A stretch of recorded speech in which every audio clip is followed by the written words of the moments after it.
Assalamualaikum warahmatullahi wabarakatuh. Selamat pagi. Semoga hari ini kita semua diberikan kesehatan dan semangat untuk belajar bersama. Sebelum masuk ke materi, saya ingin mengajak kita memikirkan satu hal.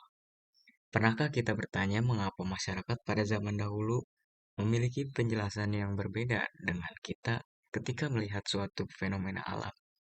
Misalnya, ketika terjadi petir atau gerhana, dahulu banyak yang menganggap peristiwa tersebut sebagai tanda kemarahan dewa atau kekuatan goib. Sementara sekarang kita memahami bahwa semua itu dapat dijelaskan melalui ilmu pengetahuan. Perbedaan tersebut menunjukkan bahwa cara manusia memahami alam tidak selalu sama.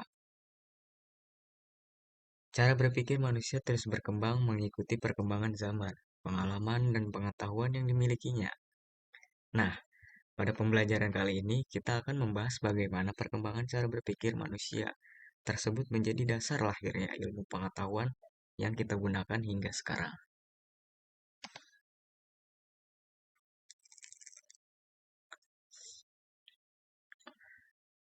Sekarang kita mulai dari pengertian alam pikir manusia. Kalau kita perhatikan, alam pikir manusia merupakan keseluruhan proses berpikir yang digunakan seseorang untuk memahami, menafsirkan, dan menjelaskan berbagai fenomena yang terjadi di lingkungan sekitarnya. Artinya, setiap kali kita berusaha mencari tahu mengapa suatu peristiwa terjadi, sebenarnya kita sedang menggunakan alam pikir kita. Cara berpikir tersebut tidak muncul begitu saja. Alam pikir terbentuk melalui pengalaman yang kita alami, budaya tempat kita hidup, pendidikan yang kita terima, serta perkembangan ilmu pengetahuan yang terus bertambah. Dalam ilmu kealaman dasar, alam pikir menjadi sangat penting karena dari sinilah manusia mulai membangun pengetahuannya. Prosesnya dimulai dengan melakukan observasi atau pengamatan, lalu kemudian menggunakan penalaran untuk memahami apa yang diamati, lalu membuktikannya melalui metode ilmiah. Lalu kalau kita lihat kata kunci pada slide ini, di situ terlihat ada 5 hal yang perlu dipahami, yaitu kognitif, penalaran, pengalaman, rasionalitas, dan ilmu pengetahuan. Kelima unsur inilah yang saling berkaitan dan membentuk cara manusia memahami dunia di sekitarnya.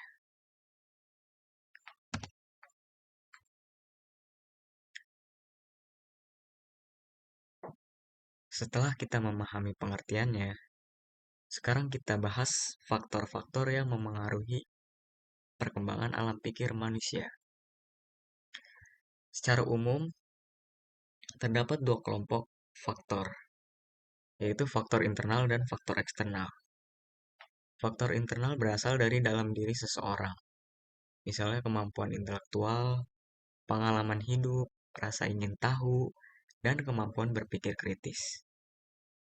Mengapa rasa ingin tahu penting? Karena rasa ingin tahu mendorong seseorang untuk terus bertanya dan mencari jawaban yang lebih tepat terhadap suatu fenomena. Selanjutnya adalah faktor eksternal, yaitu faktor yang berasal dari luar diri seseorang, misalnya lingkungan alam, budaya, pendidikan, agama, perkembangan teknologi, dan interaksi sosial. Contohnya, ketika seseorang yang hidup di lingkungan dengan akses pendidikan yang baik, biasanya memiliki kesempatan lebih besar untuk mengembangkan cara berpikir ilmiah dibandingkan seseorang yang tidak memiliki akses tersebut. Jadi, perkembangan alam pikir manusia merupakan hasil interaksi antara potensi yang dimiliki seseorang dengan lingkungan tempat ia tumbuh dan belajar.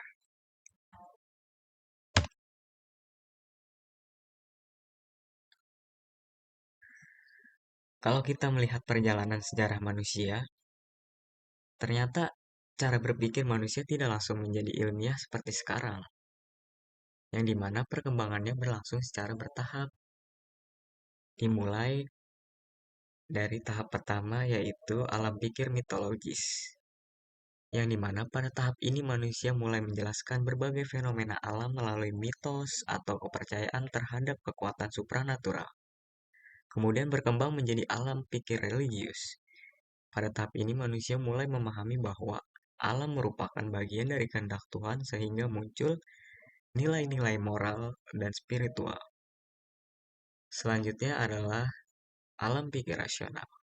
Pada tahap ini, manusia mulai menggunakan logika untuk menjelaskan berbagai fenomena yang terjadi. Lalu, tiba pada tahap yang terakhir adalah alam pikir ilmiah. Pada tahap ini, setiap pengetahuan diperoleh melalui observasi, eksperimen, analisis, dan pembuktian secara empiris. Nah, supaya lebih jelas, pada slide berikutnya kita akan membahas karakteristik dari setiap tahap tersebut.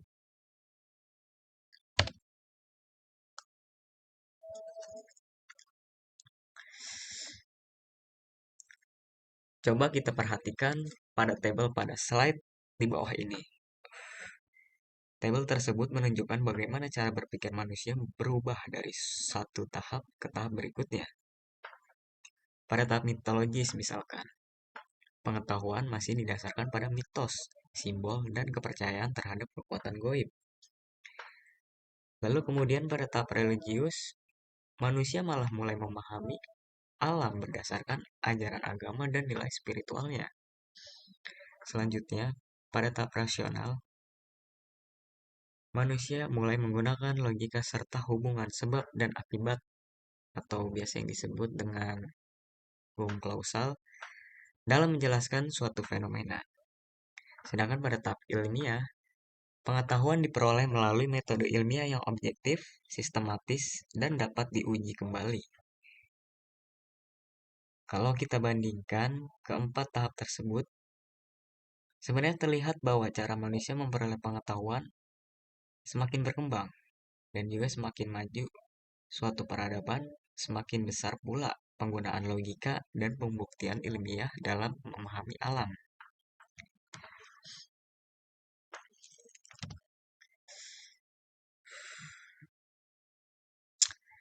Sekarang kita lihat hubungan antara perkembangan alam pikir dengan ilmu kealaman dasar.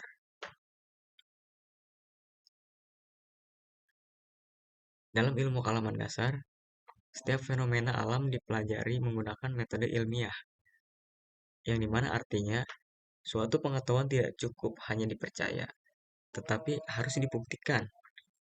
Proses inilah yang dimulai dengan mengamati suatu fenomena secara objektif. Setelah itu disusun hipotesis berdasarkan fakta yang ditemukan.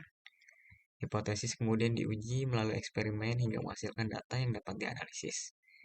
Dari hasil analisis tersebut, barulah dapat ditarik suatu kesimpulan yang dapat dipertanggungjawabkan. Inilah yang membedakan ilmu pengetahuan dengan pengetahuan yang hanya didasarkan pada asumsi atau kepercayaan tanpa adanya pembuktian.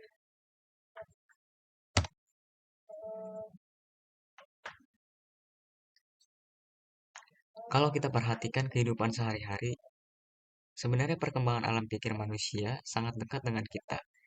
Misalnya penggunaan telepon pintar, internet, maupun kecerdasan buatan yang saat ini semakin berkembang. Semua teknologi tersebut lahir melalui penelitian dan proses berpikir ilmiah yang panjang. Dalam bidang kesehatan juga kita lihat demikian. Adanya obat-obatan maupun vaksin yang digunakan saat ini merupakan hasil penelitian yang dilakukan melalui berbagai tahapan ilmiah. Begitupun dalam bidang energi, komunikasi dan transportasi, berbagai inovasi terus dikembangkan untuk menjawab kebutuhan manusia. Artinya, pola pikir ilmiah bukan hanya berkembang di laboratorium, akan tetapi sudah menjadi bagian dari kehidupan sehari-hari dan memberikan manfaat nyata bagi masyarakat.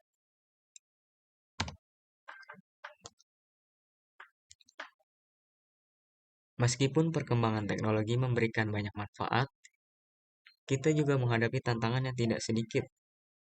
Saat ini informasi dapat diperoleh dengan sangat mudah melalui internet dan media sosial. Namun, tidak semua informasi yang beredar merupakan informasi yang benar. Masih banyak berita yang belum terverifikasi, bahkan ada yang sengaja disebarkan sebagai misinformasi maupun disinformasi.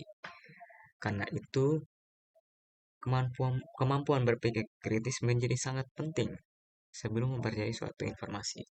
Kita perlu memeriksa sumbernya, membandingkan dengan referensi yang terpercaya, dan memastikan bahwa informasi tersebut memiliki dasar yang jelas. Dengan demikian, perkembangan teknologi harus diimbangi dengan perkembangan cara berpikir ilmiah agar kita mampu menggunakan informasi dengan lebih bijak.